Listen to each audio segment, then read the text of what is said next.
Hey there, YouTubers. Here's a video that we really would rather not be shooting. It's kind of a news blast. Combination of what you see in front of you, the charts of the daily spot price of gold and silver, and also the release of this week's numismatic news. Dave Harper wrote an article. Are the gold paper markets at risk of failure? The bigger issue is gold and silver at the risk of failure. And what he talks about is that the gold and silver prices have been rising, as you've probably noticed in the last week or so. The premise of his article is that the government has actually been using an incentive for the COMEX gold price to remain as close to close on May 25th as low as possible, ideally below $1,200. You can see that it didn't close below $1,200 yesterday. It closed well above $1,200. And at one point it was up to $1,268 this morning. It's retreated slightly as I'm shooting this. And you can see what it's doing real time. So we've already passed his trigger point of 1,200 and the government's trigger point of 1,200. And the concern is that the COMEX contracts, where traders buy gold futures, not the physical metal, expired yesterday, and the expiration date was below $1,200.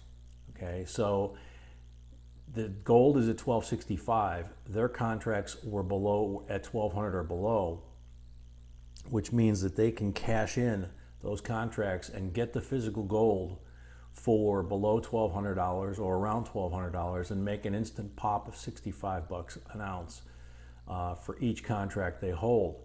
They could hold thousands. Okay.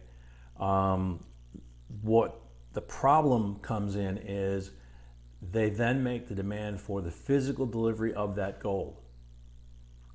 If they make the demand for that physical delivery of gold, what Dave Harper is saying in here, as well as other pundits in the trading world, and I know I'm getting deep in the weeds here for our normal stuff, is that there is some possibility that there will not be sufficient physical gold available to fulfill delivery obligations. That's the terminology used.